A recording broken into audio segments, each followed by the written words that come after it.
Salutations from the Dapper Pancake. And Super Mario Wonder has been out for a bit, and to my knowledge, everyone loves it. However, everyone and their mothers are already making reviews as well as Let's Plays. So before I could run, I need to learn to roll. And all of this created one question for me.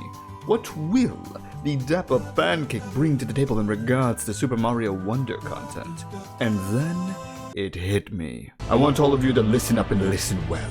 Know this, as long as I breathe, I will rank everything, and I mean everything, in Super Mario Wonder. But before I begin, I'm a little sleepy. I personally believe it's break time. At number 19, we have Unreachable Treasure. Unreachable Treasure is, in my opinion, how you shouldn't do a break time. For one of my biggest gripes in Mario games is the invisible blocks. Always with the invisible blocks. Look, I spent $60 to play Super Mario Bros. Wonder, not Super Detective Pikachu Wonder and the Ace Detective who likes pancakes. I don't want to waste my time finding clues in invisible blocks. Keep your invisible blocks. I don't want them. Number 18. Cloud Cover. Cloud Cover is, well, boring. All you do is climb up a pole and collect the flower tokens on your way up, which is the problem. They don't even try to give you a challenge. Rather, they remain slightly out of reach, so you have to jump off said pole. To make matters worse, the pole goes reverse Gum Gum Pistol and starts. Why did I put a One Piece joke in this script? Oh my god.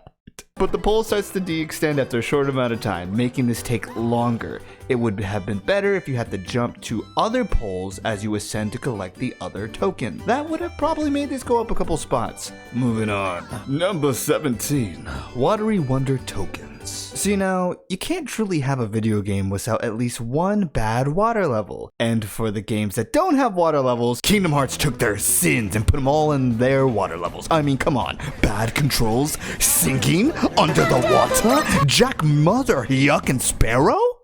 Okay, KH3's water section wasn't that bad. Oh wait, we're talking about break times. Well, swim to collect tokens. If you miss any, do it again. With a just as slow descending platform. Yeah, no thanks. Number 16. Hurry. Hurry.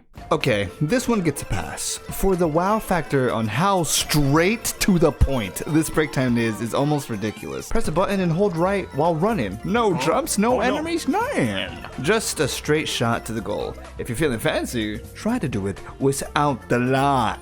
Number 15.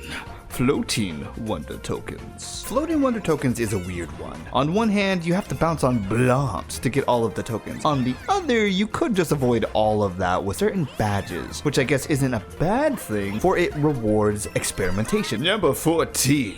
Zip Go Round. Zip Go Round is a much better improvement from Cloud Cover, mainly because while the area is all fit on a single screen, this break time actually takes a bit of planning to get the flower tokens. For the better you are at aiming your jumps, the sooner you'll finish, for the rails all go in opposite directions of the tokens. So while 2 tokens are given to you for free, at least you gotta shimmy a little to get the other 3. You best Zip Go Round Cloud Cover and head to, well, Zip Go Round. Okay, that was a bad joke, I'm sorry. Number 13. Treasure Vault. Okay, I know Treasure Vault brings nothing to the table in regards to break times, but hear me out. While very lackluster, I believe it does provide one of the fastest ways to stock up on drill mushrooms without the risk of losing it in the KO arenas. In other words, this is definitely my biased pick. Number 12. Hot Rocks. If that's the logic I'm going with on Treasure Vault, then I think it's fair that I rank this one right above, for it's the same premise. Only difference is that it's a quick way to stock up on elephant fruit, and it is a tad bit more engaging with having to take out the fire rather than just hold either left, right, down, or up. Which does mean you press probably one extra button in this break time. Which is exactly why it's above. Number 11. Kick it out my way. Kick it out my way. It's interesting to say the least. Not only is it one of the few break times where you can actually lose a life, but this break time can either take 30 seconds or 5 seconds. Can you survive my onslaught of ice blocks of iciness? I think not. But you must if you want to take this wonder. Nuh-uh. The fluff you mean? Yeah. 30 seconds or 5 seconds.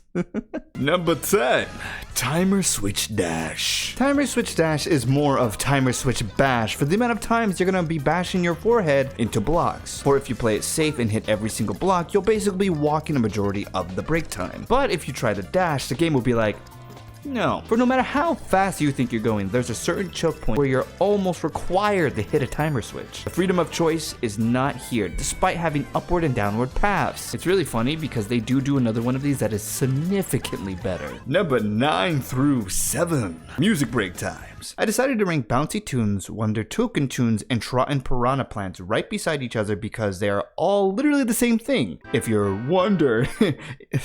sorry. If you're wondering why they're ranked so high when all you're doing is listening to music, then come on, it's not that complicated. It's right there. The reason why Trotting Plants is the highest of the 3 is because at least you gotta time your jumps a bit better to fight the Piranha Plants. Number 6, Raise the Stage. I want to love this one so bad. It takes 2 of my favorite things, old Mario bangers as well as rhythm minigames. For the main gimmick is to jump at the right time to raise the stage. I said the name. The reason I can't rank it any higher is because with certain badges you can easily cheese the rhythm section and just get the Wonder Seed, which takes the fun out of it. Well, at least you still get a banger. Number 5. Why did I say it like that? What am I doing? Number 5, Rever Run. Rever Run? Rever Run? Rever Run? I don't know. Revario the Third Run is a nice one, for it's pretty much a superior version of Hurry Hurry. Except the run is shorter, and yet there's still a bit of a challenge involved. Okay, you know what? Let me stop here. I know I already made 2 Wonder jokes so far in this script, and I kid you not, I'm looking at the script right now. It says, I wonder how that works. And then proceeding with 3 dots saying, yeah, sorry. Oh my god. The fact that you get to race Weaver and hit the switch at the right time just feels so nice to me. It's a short little race that if you lose, it takes about 5 seconds to just start up again. I think this one is the basic canvas of what all break times should be, if not better. Number 4, Popup Hoo. Now, Popup Hoo is very simple and straight to the point in a very engaging way. For rather than using the hoppos to progress like you do in normal levels, this break time brings a mechanic that's not really shown in any other level, which already adds a creative twist to this break time. That alone is enough for it to be in the top 5. Either you time it right and get it in your first go, or you remain here for about another 2 to 3 attempts, for there is no in-between. Number 3, Lights Out. Lights Out is a solid break time, for it seems natural at first, but then you see a switch just begging you to press the press it! Not subscribe. Subscribe. It is.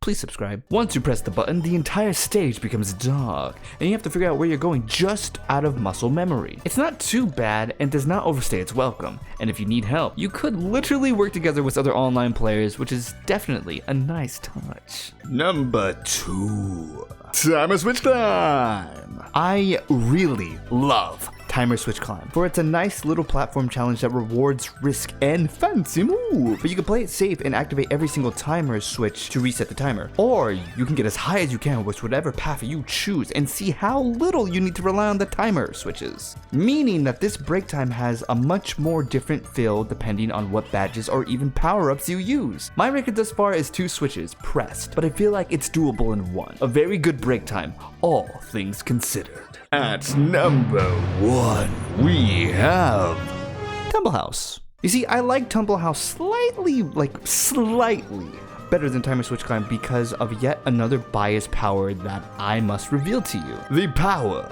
of nostalgia.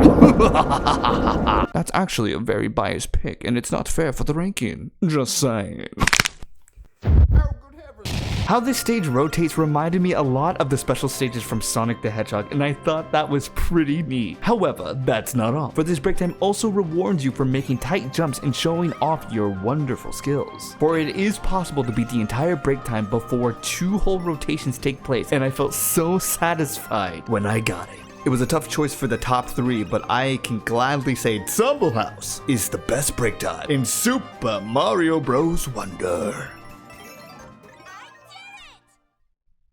Oh, is the list done? Oh, I don't have an outro. Do the thing.